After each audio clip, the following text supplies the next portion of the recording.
amigos y amigas de su mesa de análisis informativa y siempre algo más? Hoy, por casos de fuerza mayor, pues me da la oportunidad, señora Alejandra Sánchez, de poder estar aquí en esta mesa de periodistas, de un periodista, Juan Pablo López Banda, en su ya acostumbrado análisis político, como desde hace ya casi una década de siempre poner el dedo en la llaga y de siempre hablar con la verdad y dar a conocer esos puntos que a veces muchos callamos. Don Juan Pablo, muy buenos días todavía, muy buenos días el domingo, estamos grabando en viernes. Pues tal parece que México no termina de sorprenderse con todos los acontecimientos que ocurren. Primero era el sur, siempre es el sur. Me llama la atención que Iguala fue donde se firmó la consumación de la independencia y muchísimos años después vuelve a salir en temas nacionales lo que ocurre en Iguala, que de hablarlo solamente se estremece la piel. ¿Cómo está el caso Iguala? Pues desgraciadamente el sur siempre es un contraste con el norte, y desgraciadamente la situación allá, las cuestiones culturales, los usos y costumbres aún prevalecen, y entonces eso hace muy diferente el México del sur con el México del norte. Y en este caso, bueno, pues desgraciadamente el presidente Enrique Peña Nieto atraviesa una fuerte crisis que pocos expresidentes han enfrentado. Por ejemplo, yo le quiero hablar de algunos contrastes y de algunas informaciones que maneja como buenas, aun cuando en los hechos no son tanto, ¿sí? Y yo le quiero comentar que, por ejemplo, cuando se mete uno a contrastar la información oficial con la realidad y buscamos información, bueno, yo me doy cuenta, por ejemplo, que la balanza comercial con el principal cliente o proveedor, que es Estados Unidos, tenemos un déficit de 2.352 millones de dólares. ¿Sí? No hemos avanzado, como decía, que con la apertura, las reformas, la reforma energética y que esto iba a traer una bonanza. No hay tal. Lo mismo ocurre si nos asomamos a los niveles del desempleo. Con todo lo prometido, lo ofrecido en las campañas, que iba a cambiar, que se iban a generar millones de empleos para beneficio de los mexicanos, lo cierto es que cuando usted entra, o cualquier ciudadano entra al portal del INEGI, se da cuenta que el desempleo ha crecido y ha llegado al 5.12%, y esto refleja un incremento, si lo comparamos con el año pasado, que era en el 2013 de 4.80%. De tal modo que esta realidad pues, nos dice realmente cómo está México y se contrasta, como le digo, con la información que maneja cotidianamente el gobierno federal. Cuando buscamos información sobre los niveles de atención a los servicios médicos, por ejemplo, encontramos que el gobierno difunde que se ha incrementado la cobertura del seguro popular, que se han alcanzado niveles y millones de ciudadanos que han sido inscritos en el seguro popular. Pero resulta que cuando vamos al hospital nos damos cuenta que no se han incrementado las camas, que no se ha incrementado el plantel de médicos, que los ciudadanos batallan, hay desabasto de medicina, que el ciudadano tiene que comprar hasta las vendas, porque no existe presupuesto para satisfacer esa necesidad. De tal modo que encontramos lo mismo, son una serie de problemas, una serie de carencias que los mexicanos tenemos y que si le seguimos podemos llegar al tema de la inseguridad, tantas veces cacareado en la campaña de que se iba a establecer una nueva estrategia muy diferente a la del gobierno anterior y que esto nos iba a traer un beneficio. ¿Qué es lo que en los hechos vemos? Bueno, pues que pese al deseo del presidente y la estrategia, por ejemplo, estableció una estrategia de atacar el origen de los problemas sociales, que genera el desempleo sobre todo. Y para ese programa destinó o proyectó un presupuesto de 9,000 millones de dólares. ¿Sí? No se han visto los resultados. El otro punto que estableció es que se creó la nueva policía de gendarmería, que también va a ser integrada por más de 10,000 elementos que van a venir a resolver y a combatir la delincuencia organizada. En los hechos, los niveles de asesinatos, de robos, secuestros, levantones, no han descendido, sino al contrario, han aumentado. Tal parece que lo único que cambió es la manera de difundirlo, ¿no? Ahí sí cambió un poco, por eso la percepción de la gente de que las cosas han estado diferentes, cuando la realidad era que se tapó, como no hay depresión, se tapó la realidad del país y ahorita está a punto de explotar esa vía express, ¿no? Exactamente, recordemos que hubo un acuerdo con los periodistas o los grandes medios para no difundir Esa teoría la usaron en Rusia, en Alemania, el hecho de decir, no se difunda mucho la información de sangre, claro, para que el ciudadano para no generar una especie de que los ciudadanos se contagien de aquello y entonces surgen más delitos. No, ocúltalos, pero resulta que ocultarlos no significa que estos han desaparecido o han descendido, y esa es una situación real, y lo vemos ahora, por ejemplo, con la situación que se está viviendo en el estado de Guerrero, en el municipio de Iguala, donde el alcalde Javier Abarca Velázquez, ¿sí? Sí. No, perdón, no es Javier, es José Luis Abarca Velázquez. Él había sido denunciado ya de haber participado en algunos crímenes de algún líder social. Es increíble cómo después de que huye le sale toda la verdad, toda la realidad que estaba viviendo ese pobre municipio de Iguala. Es inaudito. El asunto es lo que se le llama impunidad. Sí, total. Resulta que hasta que se hace necesario, ¿sí?, exhibir a alguien, resulta que saque sus antecedentes. Y la semana pasada, comentando con la señora Alejandra, tocamos el tema de la relación tan estrecha que existe entre los políticos y los delincuentes, claro, grandes sobre todo. Y hablábamos la vez pasada del señor que fue detenido en Guanajuato, ¿sí?, en San Miguel de Allende, del señor Beltrán Leiva. Bueno, pues apareció con un empresario, un connotado empresario, sí. Y también con políticos. Ese connotado empresario también tiene relaciones con políticos, y yo incluso le mencionaba, bueno, es que lo que pasa cuando andan de candidatos en el ánimo de ganar, no les importa estirar la mano y recibir dinero sin fijarse la procedencia, y después se escandalizan. Ese es el caso precisamente de Iguala, donde, pues como todos sabemos, todavía se consideran desaparecidos, sí, claro, 43 estudiantes, pese a que el día de ayer, por ejemplo, se encontraron más fosas, y se presume que los cadáveres ahí, los calcinados, los que fueron sepultados clandestinamente, pertenecen a estos jóvenes estudiantes. Antes de esto, el contexto, porque hablábamos de la estrategia de Felipe Calderón en el sexenio pasado contra la delincuencia, ya lo abordó usted. Hablamos de un nuevo gobierno federal, priista, pero hablamos de que Guerrero es un gobierno estatal perredista. Pues perredista, de izquierda. Lo diremos en lo que ocurre en la política, en la partidocracia. Sí. Es entrecomillado. El señor, el gobernador, Ángel Aguirre, es priista de nacimiento, sí, claro, y de educación. Él relevó en el cargo a aquel Figueroa, aquel cacique. Ya había sido gobernador interino, sí. Exactamente, y es una mezcla. De hecho, bueno, son los mismos, nada más que cuando se les ofrece, consiguen las siglas o el estandarte de otro partido, claro, y entonces se meten ya. A lo que voy es que la gente tendría que analizar que estamos hablando de problemas en los tres partidos más importantes del país, es decir, en las próximas elecciones, ¿para dónde hacerse, no? Claro, el origen es el cacicazgo tan arraigado que existe, sobre todo en la parte del sur. Sí. Existe en el centro también, pero en el sur es más notorio. Todos los estados están gobernados, se puede decir, o cooptados o secuestrados por caciques viejísimos, claro, de antaño, que son familias que se han pasado el poder. Y en este caso, por ejemplo, cuando surge el candidato a alcalde, el José Luis Abarca Velázquez, bueno, pues el PRD o la dirigencia del PRD no le puso peros. ¿Por qué? Porque tenía suficiente dinero para ganar la campaña. Por supuesto. No revisaron minuciosamente sus antecedentes, sus relaciones, sus ligas. Y sin embargo, cuando fueron denunciados por haber matado a un PRDista también, un líder social allí, tampoco fue tocado. ¿Sí? No se iniciaron las investigaciones. Ahora, después de el problema, exactamente, ahora resulta que todos sabían. Pero lo grave de este asunto es que el gobierno intente distraer con situaciones parecidas como la que sacaron ayer antier, ¿sí?, que dice que fue la Policía Federal la que detuvo al señor Viceroy, Vicente Carrillo Fuentes, hermano de aquel famoso Señor de los Cielos. Más famoso porque bueno, hasta en una novela. Exactamente, entonces... Está apareciendo en la pantalla la fotografía del Viceroy. Este hombre fue detenido en Torreón, Coahuila.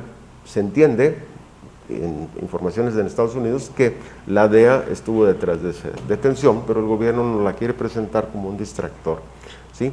Y bueno, y entre esos distractores y todas esas malas noticias, bueno, pues algunos van a considerar buena, o otros mala, que es la llegada ya a nuestro país del nuevo avión Boeing 787.8. Pues yo creo que bueno, ¿no? Porque pues tenemos dinero en México, ¿no? Para comprarlo. 6,000 millones. El avión no ha sido bautizado todavía. Ya ve que aquí en México se le pone el nombre de algún revolucionario o algún héroe nacional. Sí. Todavía no es bautizado, pero ya llegó a nuestro país.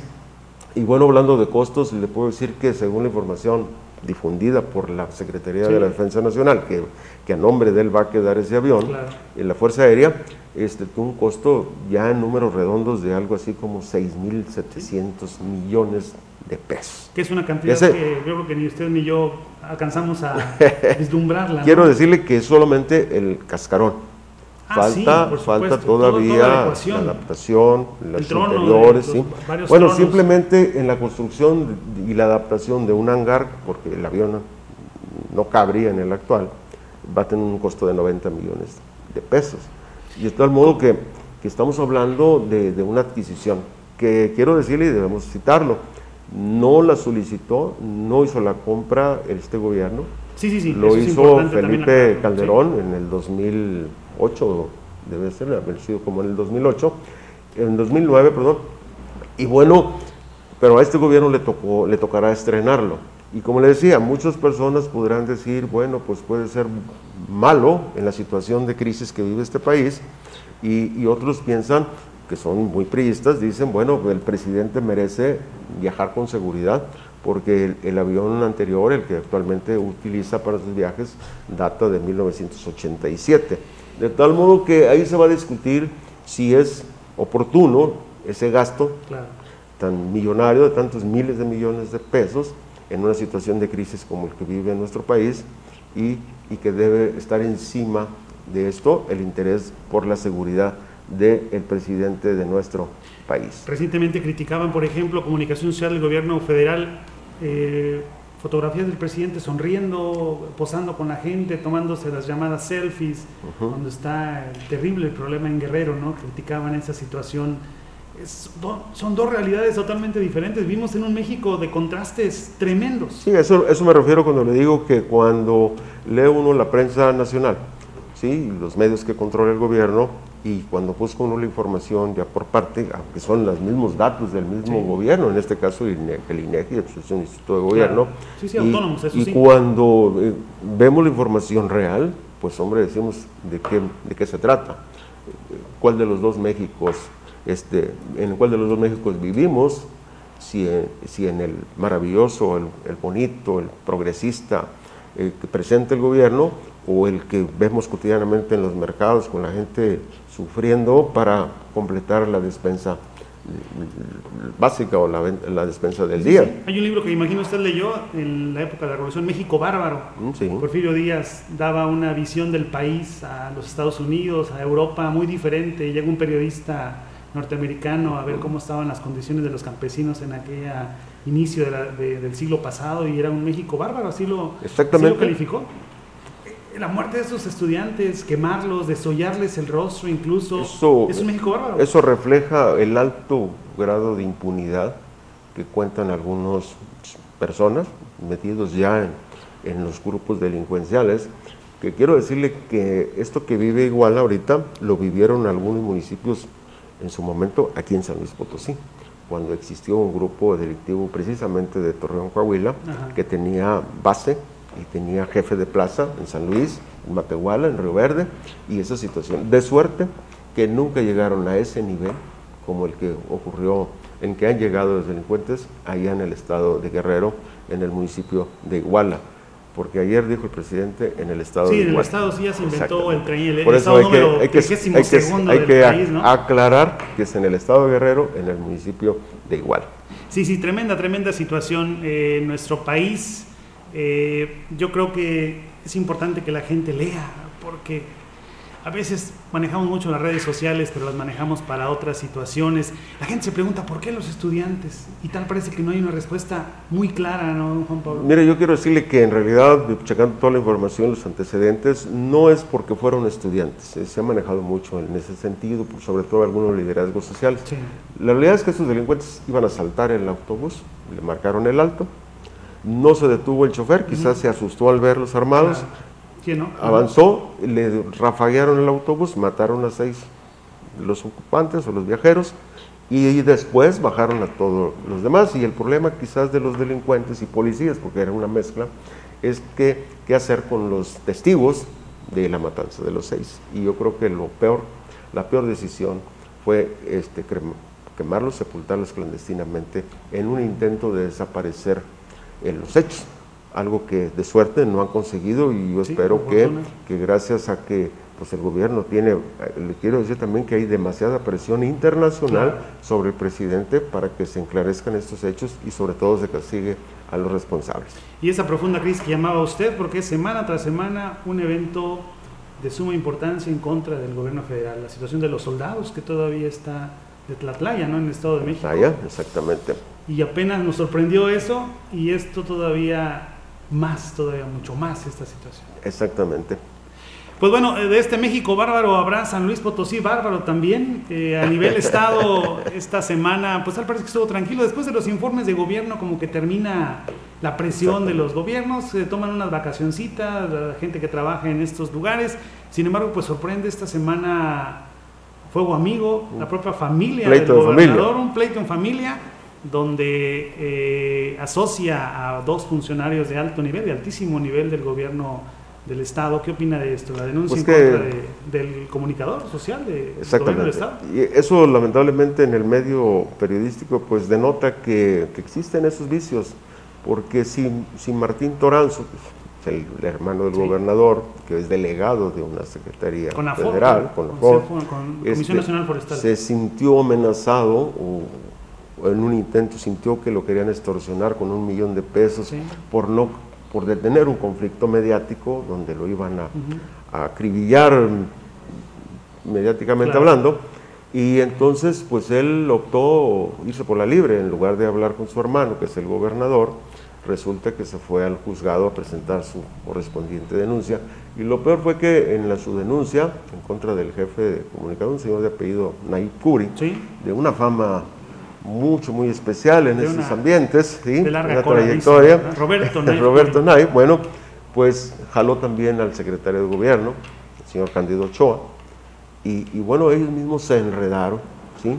Resulta que ni siquiera esperan ahora los priistas que sean los panistas los que les crean los conflictos, sino que ellos mismos por su cuenta inician un conflicto innecesario, ¿sí?, que se pudo haber arreglado en la oficina del gobernador, y se lo llevaron a los medios. Creo que a los políticos les apasiona estar en los medios, estar a esa guerra de contestaciones y dimes y diretes, y bueno, pues ahí están las consecuencias, que como le digo, lo que queda claro es que entonces los jefes de comunicación se dedican a parar pleitos, a parar ataques, y se manejan recursos, porque para que un jefe de comunicación se dé el lujo de pedir $1 millón de pesos por no publicar o por taponear y darle algo a los demás periodistas para que no publiquen aquel tema, pues hombre, estamos hablando de un gran mercado en los medios de comunicación. Y el uso también es de la estructura gubernamental para hacer ese tipo de ataques, ¿no? Porque bueno, sí va... Bueno, es que el gobierno del Estado tiene muchos recursos y tiene mucho personal dedicados a tener en las computadoras face falsos, tienen Twitter falsos, cada funcionario tiene 20, 30 face falsos, y que ellos hacen precisamente esa mezcla. Es el movimiento en redes. Hablando de redes sociales, usted puede consultar a don Juan Pablo López Banda, y lo vamos a colocar ahí en la parte de abajo de nuestra pantalla. Puede enviar un correo en bandalopez-56@hotmail.com, se lo repito, aunque está apareciendo en pantalla, bandalopez-56@hotmail.com. Y también, bueno, felicidades don Juan Pablo, porque pues ya llegamos pues a un buen número de me gusta, dice Facebook, en su página de Facebook, que es Desde el Café, y que son constantes y sonantes, que es lo importante, ¿no? Hay Desde el Café, ¿cuántas? 600, 700 ya casi, ¿no? No, tenemos en la página esa 300 corrección, y 500 corrección en la otra, página. Sí, pero bueno, son constantes y sonantes, no pagados. No pagados, exactamente, y bueno, el promedio, yo lo mencionaba, el promedio de lecturas, que son los que interesan, pues varían entre 1.500 y 2.000 lecturas. Facebook es luego muy tradicional en esas estadísticas, sin embargo, el número es importante y va creciendo, así es que está apareciendo en pantalla, Facebook Desde el Café, que esta columna, antes de que yo me metiera a estas situaciones en el año 2000, Yo escuchaba aún desde el café, creo que no sé si la señora Alejandra le haya preguntado alguna vez, pero desde el café en el momento. Exactamente, estuve en el momento mucho tiempo. Ajá. Y bueno, sí, porque es que quien se siente ofendido por lo que aquí se dice, siempre se va a la crítica fácil, ¿no? Claro. Pero periodista, ¿por qué? Bueno, periodista, no. Hombre, desde hace muchísimos años en medios de comunicación. Quienes dan el mensaje, normalmente en México, los políticos sobre todo, siempre quieren golpear al cartero, claro, en lugar del que le mandó el mensaje, ¿no? O se queja de lo que él hace y cree que se permanecerá oculto y entonces se molesta con quien lo hace público. Pero eso es parte Hablábamos desde Café, ¿surgió en el momento? En el periódico Momento, exactamente. ¿En qué año? Hace mucho, en el 80. Bueno, nunca he guardado las fechas. Pero ahí empezamos cuando el dueño fue don Ramón Cervantes Verástegui, que él fue el que dio la oportunidad, sobre todo dio la libertad suficiente para escribir lo que podamos considerar, que esa es una situación similar a la que ocurre, y yo agradezco a la señora Alejandra, que nunca ha habido un intento de coartar nuestra libertad de expresar lo que consideramos que debemos de hacer, nada más. Pero asumimos la responsabilidad. Ah, no, sí, eso sí, bueno, ya lo menciona comúnmente. Juan Pablo, ¿algo del Estado? ¿Se acabó el Estado? El Estado solamente, no hay mucho. Le comentaba a la señora Alejandra, es el último año de gobierno que ya empezó el proceso político de Fernando Toranzo, y él va a ser hecho a un lado y el escenario va a ser ocupado por los aspirantes a relevar. Es un año triste para los gobiernos ya, ¿no? Todos los gobiernos padecen esa situación. Oiga, pero si fue triste si fueron tristes los dos anteriores. Cada vez el gobernador o el alcalde de cualquier municipio como el nuestro va a escuchar la frase, menos días, señor presidente, menos días. Y hablando del municipio, pues yo le quiero comentar, Río Verde, yo le quiero comentar que el día de ayer hubo un lamentable hecho, que, bueno, quiero hablarlo en el sentido de la presión tan grande que tiene la señorita tesorera, Mónica Ivonne Vadillo Fonseca. Y que, bueno, pues cuando los regidores la llamaron para que les informara sobre la situación que guardan las finanzas, bueno, pues ella tiene una presión inmensa. Incluso algún regidor nos comentó que ella ya estaba a punto de renunciar porque no soporta la presión. Es muy difícil salir adelante con una situación tan problemática que le dejó su antecesora.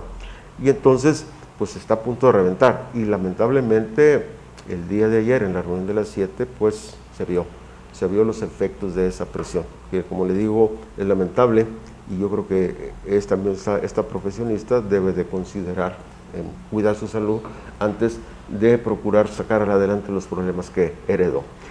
Y bueno, la reunión no era para eso. ¿Ocurrió alguna situación? Pues sufrió un desvanecimiento, ¿sí? El video lo puede ver desde el café. El desvanecimiento precisamente porque ella hablaba precisamente de los proveedores, que son más de 14 millones, aunque oficialmente se hable de 5 o 6. La situación es muy grave, se debe mucho dinero, nadie sabe dónde quedó el dinero, por qué se debe tanto, y bueno, eso es lo que provocó que ella se sufriera un desvanecimiento ahí precisamente en la Junta de Cabildo. Bueno, pero el asunto de la Junta de Cabildo no era ese, el asunto era tratar dar a conocer o la presentación del nuevo patronato de la feria, ¿sí?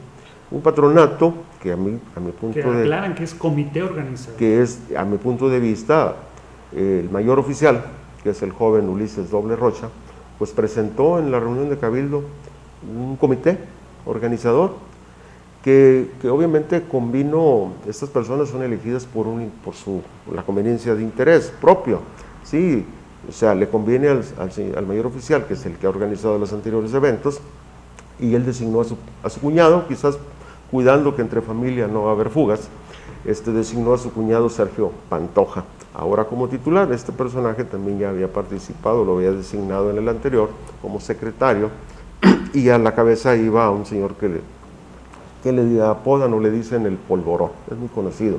Comerciante. Bueno, exactamente. Bueno, pues para garantizar quizás que las cuentas resulten alegres y no haya fugas, pues designó a sus parientes y amigos. Ambos tienen, tanto el Polvorón como Pantoja, tienen experiencia en el manejo de ese tipo de eventos, aunque yo les veo que les falta alguna capacidad contable, porque son muy malos para ofrecer los informes.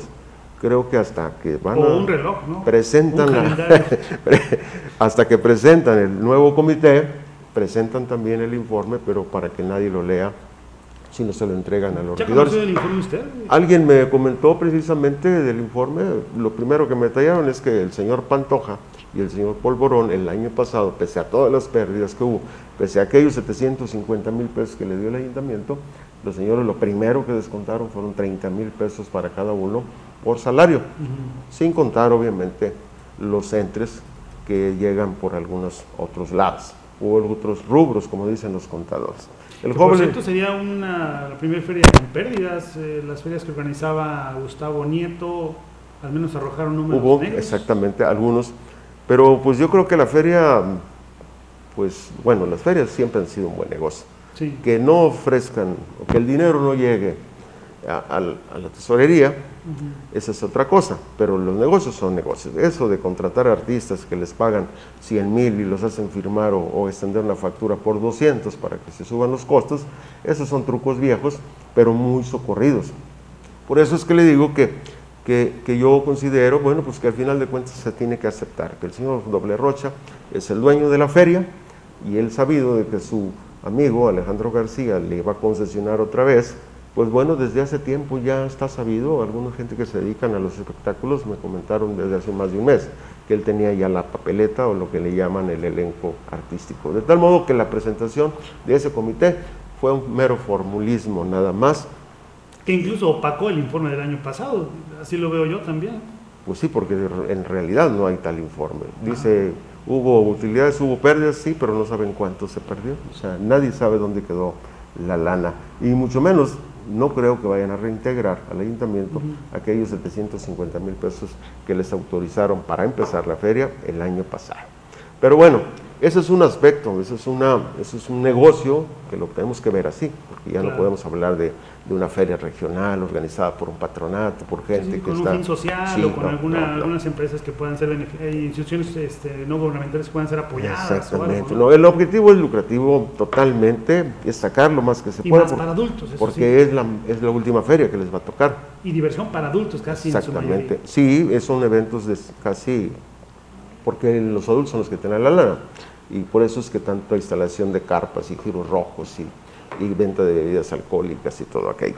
Pero yo en relación a eso le quiero comentar que algunos deportistas, presidentes de ligas, de fútbol, de béisbol, de softball, de básquetbol, ¿sí?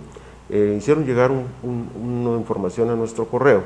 Y obviamente que para eso es nuestro correo y le quiero... Banda López-56. Exactamente. Y yo le quiero decir que bueno que estos deportistas están muy afectados, muy molestos y están ya por iniciar la recaudación de firmas para presentar un escrito ante las dependencias federales que fueron quienes construyeron este parque ferrocarrilero y que indebidamente esta administración le han dado un uso muy distinto que no tiene nada que ver con el deporte.